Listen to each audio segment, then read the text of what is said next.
Hey gang, we are day drinking at Bond Street Wines today. They have poured zingy little Torrontes for us, and we're talking about the first concert in the Zimmerle series of the calendar year 2025. We've got music by Stravinsky and Clarice Assad and Wynton Marsalis to talk about.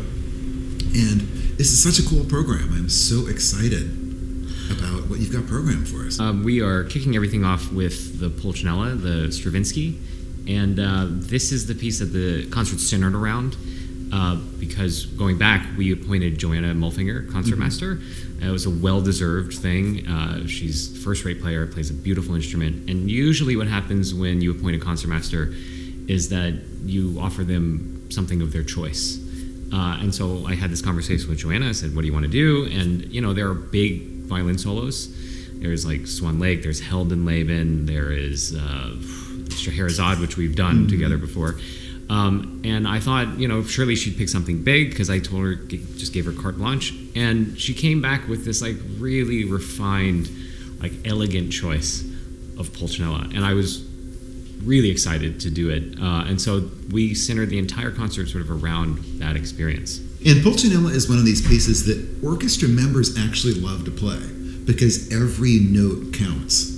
It's fairly small, it's tightly orchestrated, it's very succinct, and so you have the sense that everything you do is audible and makes an impact on things. And so players love to play Pulcinella. Oh, that's good. Experience. Yeah, that's good to know. As a violist, it's not that interesting, but you know, we can cut this part out. No, it's fine. But I guess, you know, as a flute player, there's some good stuff. As a wind player, yeah, there's some good stuff uh-huh. in there, right? Even as the bass player, the trombone player's got something. Everybody has something. Right. You might have forgotten the viola a little bit. We were talking about this beforehand.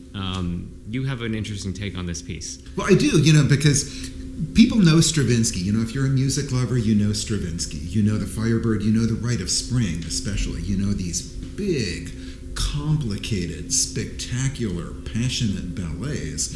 And that's what Stravinsky is most known for. And Pulcinella doesn't feel like that at all. And it's really interesting for me because you think about those early ballets that are what people are familiar with is the stuff that he wrote in his 20s and in his early 30s, like Firebird and like Rite of Spring. Rite of Spring is 1913. 7 years pass and you get Pulcinella. And what happened in Europe in those 7 years? Oh, there was something. Yeah, right. There was something. So to place Stravinsky in the context, right, we have Firebird's first, and then Petrushka 1911, and then he writes Rite of Spring in 1912, premiered in 1913, and there's a riot. Right, because it is so revolutionary. Like a literal full-on riot with like people throwing punches and windows are getting smashed. Yes, that's right. And property is getting destroyed because this music kind of made people feel like that. And he's a Russian composer living in Paris. And Paris at the turn of the century must have just been an incredible place to live because the culture and the art was incredible, but also you had this backdrop of pending war. Like everybody knew something was coming, right? And the art reflects it. And so you get Rite of Spring in 1913 and then 1914 World War I. Right, yeah. 16 million people died. You know, we tend to forget about this in the States, but yeah, 16 million people. So then it's going through 1918. The Russian Revolution is triggered by all of this. So, you know, you'd had hundreds of years of the Romanov dynasty, and they get killed, and we end up with Lenin in control by the time 1920 rolls around. And so it gets to 1920, and the world has been completely shattered and remade in Europe. And so what's driving artists is going to be something really different from what was driving them in 1913. And so the passion and the fire of something like Rite of Spring all of a sudden begins to feel like, whoa, maybe we push things a little bit too far with this music that makes everybody want to have a riot. Yeah, right. I mean, I was thinking about this after you sent that note to me about it, and I was thinking like, well, what happened after the pandemic, or what happened after 9/11? And you do have this sort of impetus to sort of look back to the time previous when things weren't ripped apart. Like maybe simplicity is something that we kind of yearn for, which is what we get in Pulcinella. And it has the impact of applying a little bit of self-control and discipline. You know, looking back and saying, okay, 150, 200 years ago, before Romanticism had taken hold and before the commitment to emotion and passion, there was a little bit more of an Apollonian sense of let's keep things controlled, let's keep things elegant. Mm-hmm. There was this feeling of looking back 150, 200 years to the music of the 18th century, to the art of the 18th century, which was essentially about control and balance, mm-hmm. right? And not so much about instigating fiery passions in people, certainly. There was a stoicism about it, right? Yeah, even the laments were effect and not mm-hmm. necessarily, they were observed, not felt, right? Yeah. And so we get that in this piece, and it's an interesting thing because he bases the piece off of Pergolesi. Right. So to clarify here, what we've done for this piece is we've taken a lot of melodic material that existed in libraries and in archives, and that was 200 years old, that had been attributed to this 18th century composer, Pergolesi. Yeah, and it turns out that, okay, most of these were false attributions, and so it was other guys who actually wrote some of these tunes. But a lot of the tunes and the ideas are essentially 150, 200 years old, and he's taking them and adapting them and making something new out of these older ideas. Right. This is an interesting piece because it's written for the stage. It is a ballet, but there's also singers involved in the full version. We're just doing the suite, which are like 7 or 8 movements.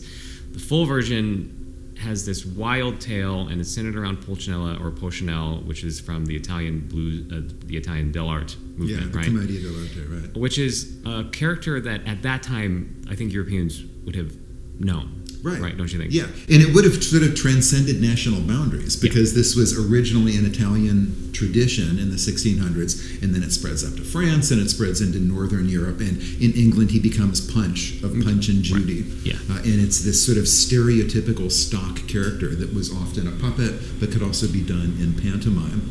And it's this comedic character where everybody in Europe is going to recognize the costume and the presentation and say, oh, I know who this is. I know where the humor is coming from. I don't know the specific jokes yet, but I can predict what they're going to be. There's like a darkness to it, though, right? True, right. Because there's some murder, yeah, I think, right. Yeah, there's some adultery, and there's some darkness. But Stravinsky was also a really good businessman, and so he realized that in order to make more money, he created a suite and then also turned it into a violin work. And so we're doing the suite, and it heavily features the violin, which is why Joanna, I think, selected it to begin with. There's a lot of fun movements. There's a really fun trombone movement that's kind of like a bachelor party kind of thing. It's grotesque, and he plays. It's a duet with the bass, which is really fun. And then there's some brilliant trumpet stuff at the end. What's your favorite movement as a flutist?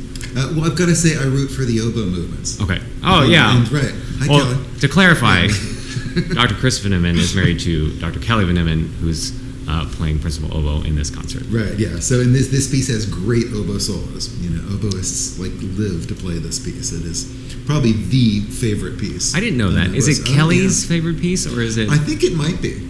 I'll have to go back and double check. I didn't know that. But I'm going to say yes at this point, and then if I'm wrong, we can issue a correction after the fact. Yeah, now everybody in Spartanburg is going to ask her tell her that this is her favorite piece. Okay, so I think this is a good time to move to our next piece and talk about how the concerts are put together. So we started programming this with the Pulcinella, like we mentioned, for Joanna, and then we were looking for other things to put with it. And we realized that we wanted to bring in a soloist, and we also wanted to focus on the trumpet because of the support that the Utley Foundation provides for us. And they, of course, focus in on, they have this beautiful trumpet collection, which I think you know quite a bit about, right? Yeah, right. So this is actually a really interesting bit of Spartanburg trivia, that Spartanburg was for a while the home to one of the largest collections of brass instruments anywhere. That the Utleys, that Joe and Joella Utley, it has begun initially sort of as a hobby, and then it mushroomed into something huge, this collection of brass instruments that they amassed. And I gather it's mostly since been cataloged and moved off to a museum in South Dakota. But the Utley Foundation is still around, and the Utley Foundation is a big supporter of both the Philharmonic and, for that matter, my organization, at Converse. And so there's this long time connection in Spartanburg via the Utleys to the trumpet specifically. They have been so kind enough to offer us a gift that helps us bring in soloists, and to honor that, we really wanted to bring in a trumpet player. And so, looking back in the history of trumpet players that have been with us before, we identified one from 2014, Jens Lindemann, who came and played the Socks Off, a concert that was both jazz and also classically focused. It was a Valentine's concert. Mm-hmm. He had sort of, I think there was a battle between him and Tom Wright. They had sort of an improv battle, which was great. So because he was a known entity, because he put on such a great show for us, we asked him if he happened to be available, and he did. And so this is where sort of the part of programming comes in that's kind of faith-based. You sort of have to just believe that things will come together. Because in exchanging with him, I said, well, we're going to do Pulcinella. We can do the standard stuff. Like, if you'd like to do Haydn, we can do that. If you want to do the others, I like those a little less, but we can do whatever you want. Mm-hmm. And I said, just as a PS, in the bottom of the note, I said, by the way, I know you're aware that this Marsalis concerto has just been premiered. Do you have any interest in doing it? And the reason that I identified it was because it's 6 movements, and we'll talk about this, but in the last movement, he references Pulcinella as a character. And so it ties the things together. And I sort of explained that. I was like, if you happen to be interested, do it. Why don't we do it? And he writes back, and in Jens' fashion, he's not a formal person. I mean, he lives in California, right? Yeah.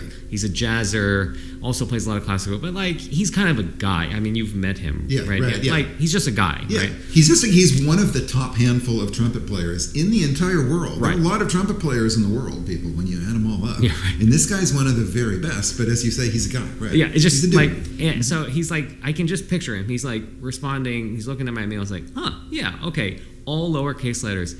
By the way, I spoke to Wynton the other day. These kids and their inability to make the capital letter function. No, you actually have to like turn that off. I think you have really? on the iPhone. It like forces you to. So they're doing it on purpose? I think maybe. I've never been clear on that. I just assumed they were lazy. Okay, I don't know. Who knows? Anyway, Jens types back.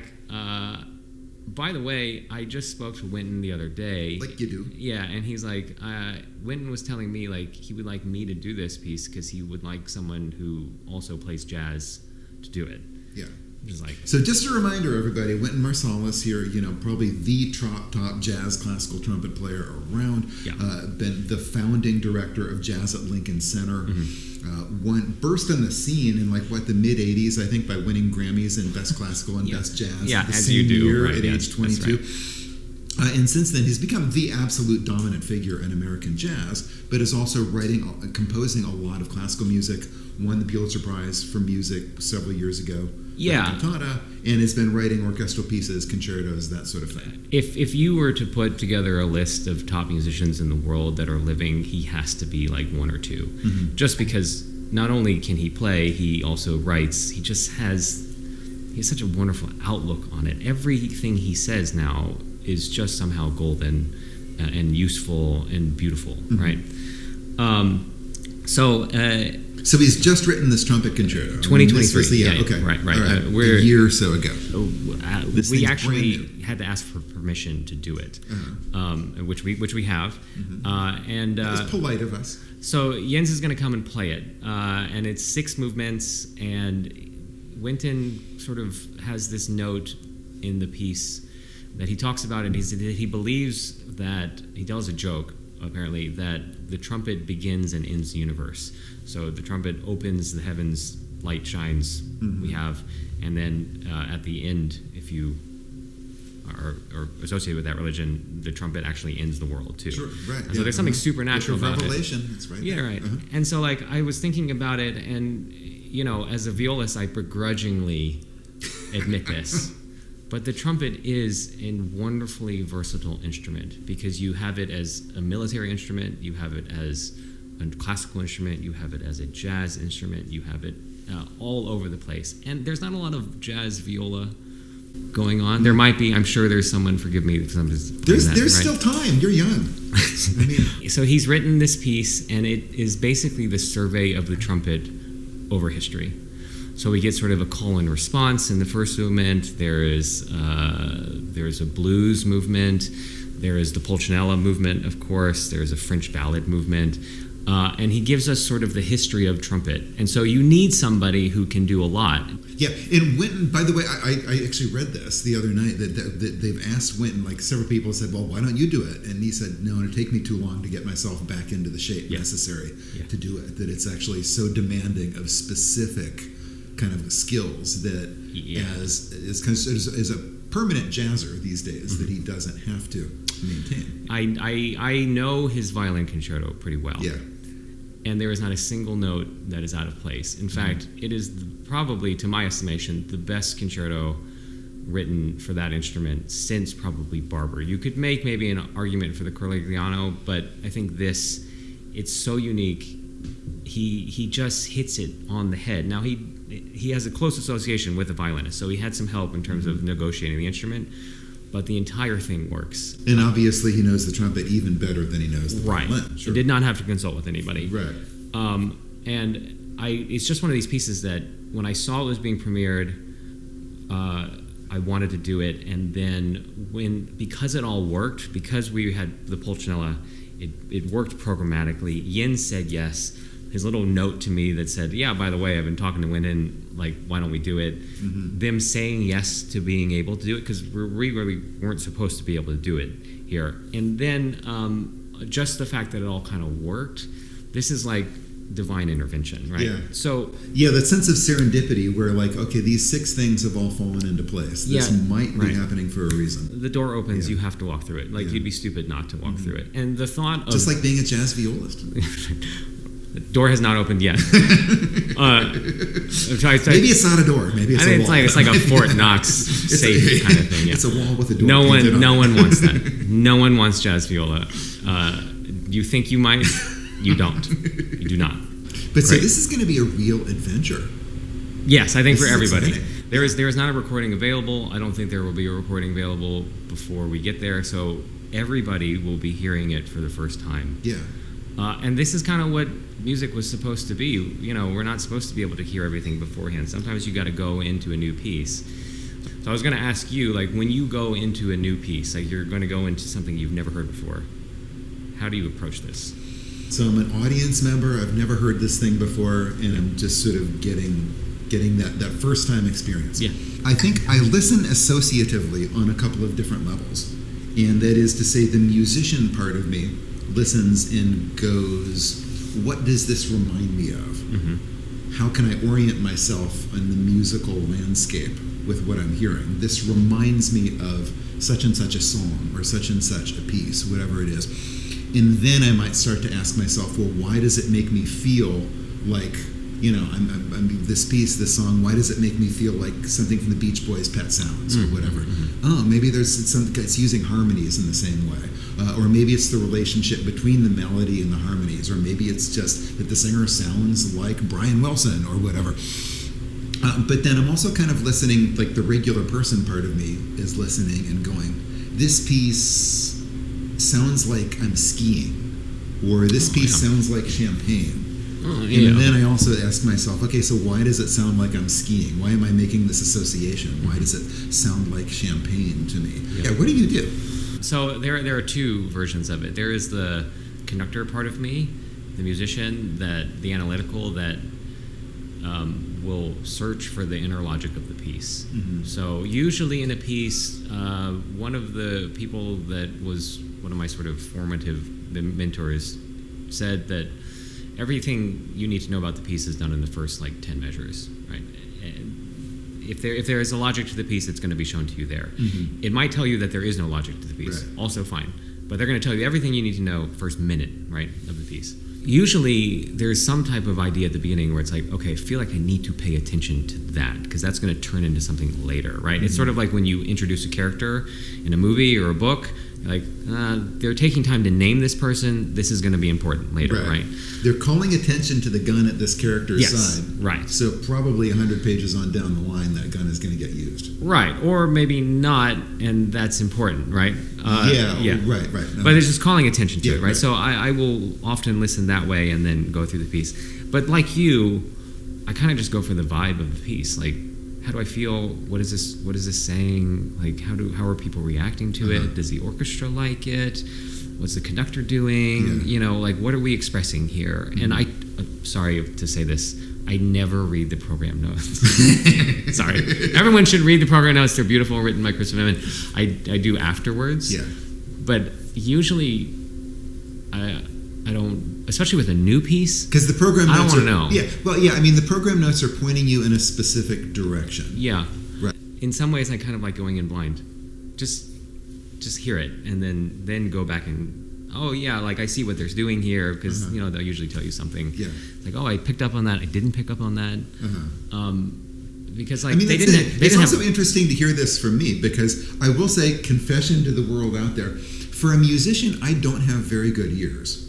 For a regular person, I guess I do, but I'm not really great at hearing and recognizing an individual chord, of saying, that's obviously a B-flat 7 chord. Mm-hmm. The way as a conductor, I mean, and as a musician, I know you've got incredibly sharp ears, that you can hear a chord and picture it on the staff, and that's a professional responsibility of yours. And I know from working with you that you can hear an orchestra play a chord and go, it sounds like the second trumpet's a little bit flat.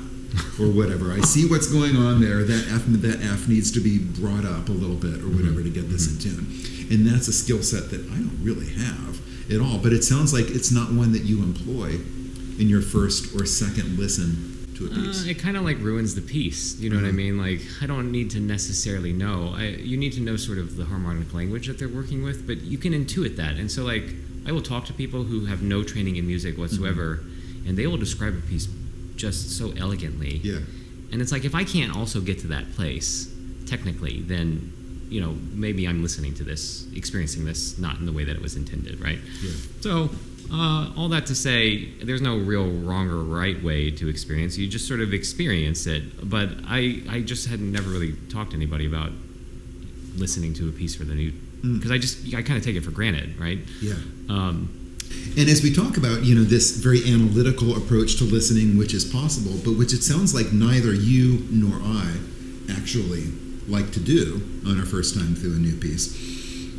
It has to be said that composers during the 20th century started to get into this habit of imagining that their audiences were listening in a very analytical way. Composers for hundreds of years before that were thinking about essentially normal people and saying, what is the normal person's experience as they're listening to this piece?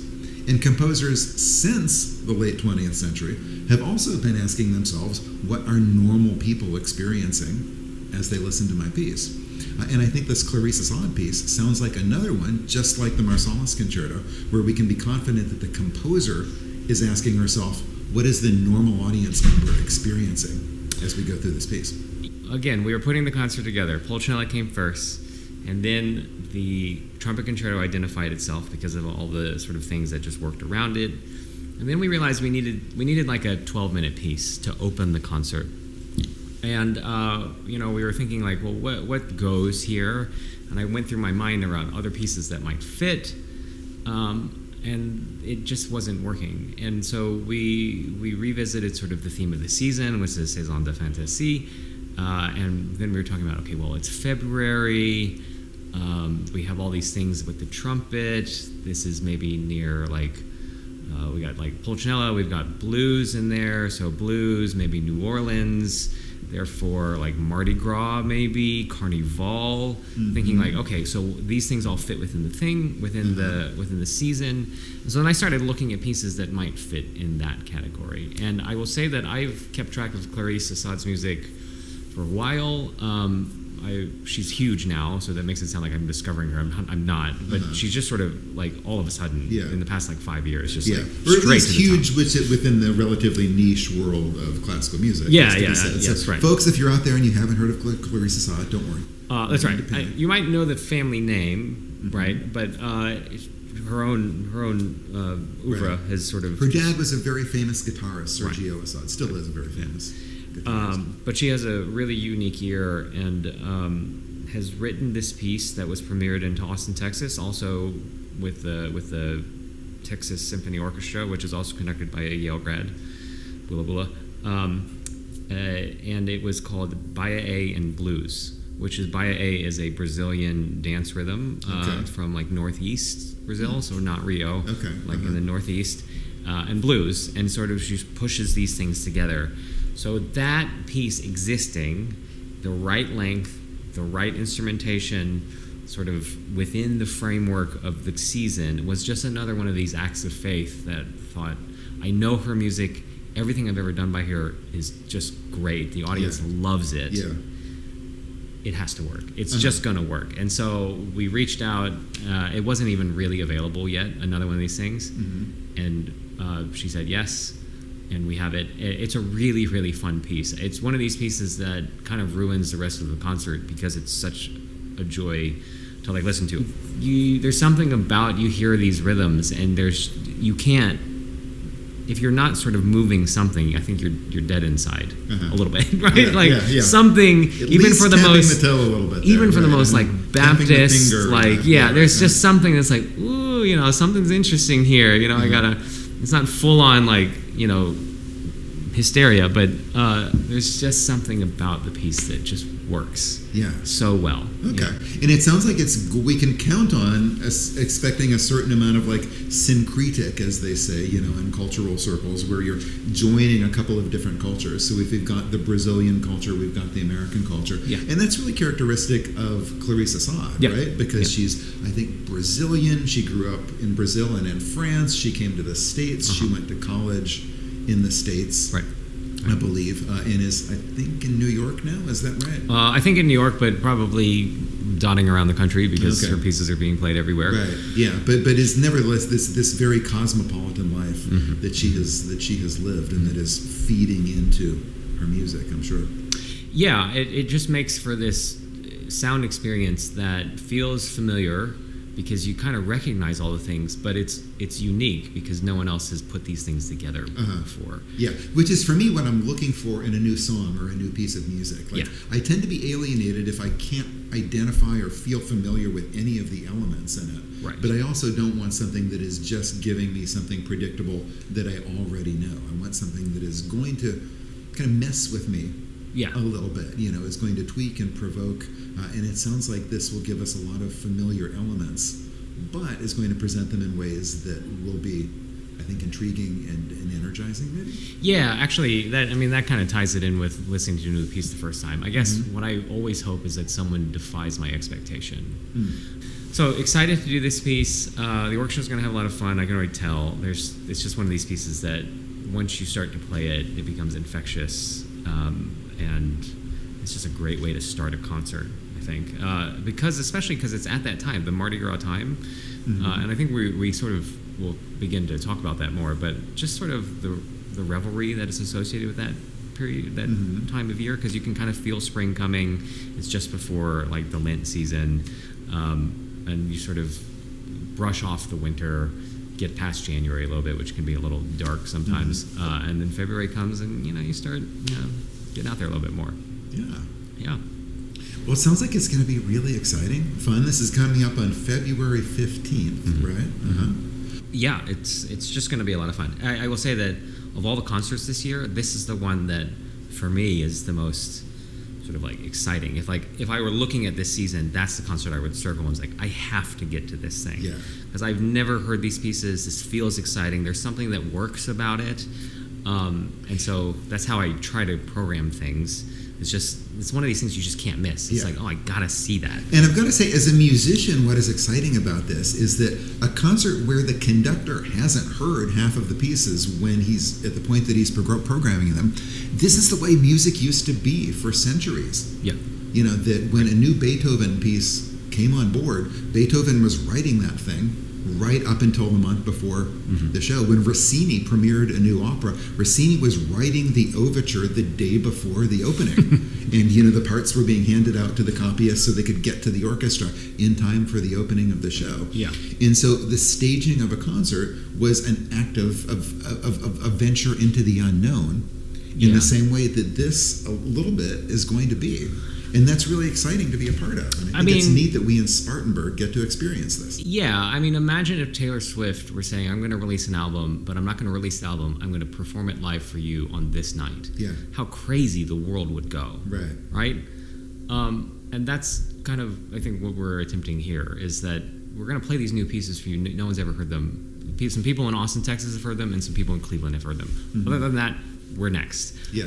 And there's something like, there's this whole unboxing thing that happens. Like, we're going to unbox these pieces together, right? Which is kind of fun, I think. We just sort of have to, anytime I do that, because there's this thought that people are afraid of new music, and I don't really think that they are. Correct. It's that they don't like being thrust into a situation in which no one tells them what's happening. They don't know what to expect. They're just told to like it, and you know what I mean. And like, we're gonna try and defy that. Yeah.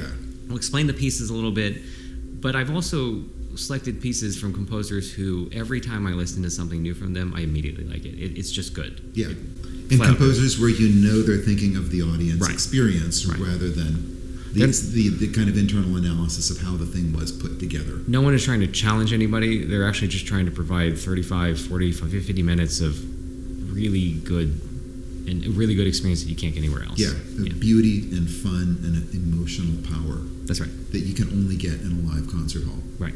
February 15th, everybody. That's right. Be there. It's going to be some exciting stuff. We'll see you there. Yeah.